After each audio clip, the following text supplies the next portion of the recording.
জীবনের প্রতিটি পা খুব সাবধানে ফেলো, কারণ মানুষ অপেক্ষা করে আছে শুধু তোমার একটা ভুল ধরার জন্য। ভালোবাসা হলো একটি বই, আর ভুল বুঝাবুঝি হলো একটা পৃষ্ঠা। কাউকে যদি সত্যি মন থেকে ভালোবাসো, একটা পৃষ্ঠার জন্য পুরো বইটাকে কখনো ফেলে দিও না। জীবনে এমন কাউকে ভালোবেসো যে তোমাকে ভালোবাসতে না পারলেও সম্মান করবে। সম্পর্কের মধ্যে তিক্ততা চলে আসলে হঠাৎ করে তা ভেঙে না দিয়ে কিছু সময় অভিমান নিয়ে সরে আসুন। সময়ের সাথে সম্পর্কটাও টিকে যাবে। তোমার চোখের জলের মূল্য যে মানুষটা দেয় না, তাকে শত চেষ্টায় বোঝাতে পারবে না যে তোমার সব ভালোবাসা শুধু তারই জন্য। সম্পর্ক 7 বছরের হোক আর 7 দিনের হোক, একজন আরেকজনের প্রতি যদি গুরুত্ব না থাকে, তাহলে সেই সম্পর্ক 7 সেকেন্ডও টিকবে না।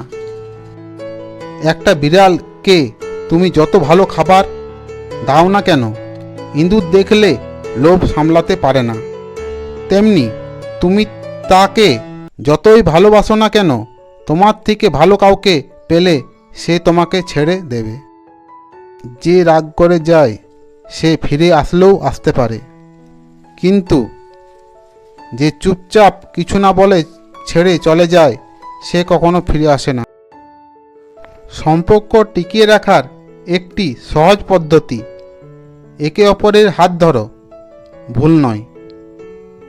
ভালো কথা খুঁজে না পেলে চুপ থেকো। খারাপ কথা বলার জন্য কেউ কোনো দিন নোবেল পায়নি।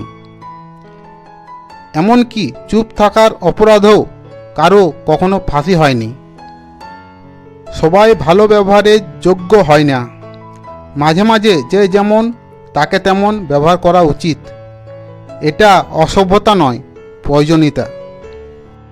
কিছু লোকের বুকে মনের জায়গায় ক্যালকুলেটর থাকে, যারা কারোর সাথে হাত মেলানোর আগে হিসাব করে নেয়, এর সাথে সম্পর্ক রাখলে আমার কতটা লাভ হবে। পকেটে 5,000 টাকা আপনাকে শেখাবে বিলাসিতা, আর 5 টাকা শেখাবে বাস্তবতা। সময় যত যাচ্ছে ততই টাকার প্রতি ভালোবাসা বাড়তেছে।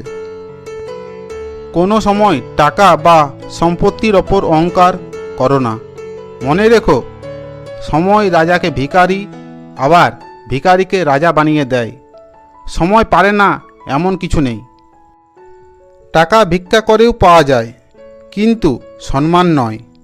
ওটা কর্ম, ব্যবহার ও চরিত্রের মাধ্যমে অর্জন করতে হয়। যত মানুষ চিনতে পারবে, তত একা বাঁচার ইচ্ছে বেড়ে যাবে। আর বুঝতে শিখবেন, একাকিত্ব কখনো বেঈমান করে না। যে আজ তোমাকে অবহেলা করছে, গুরুত্ব দিচ্ছে না, ধৈর্য ধরো। একদিন তোমাকে তার সবচেয়ে বেশি প্রয়োজন হবে।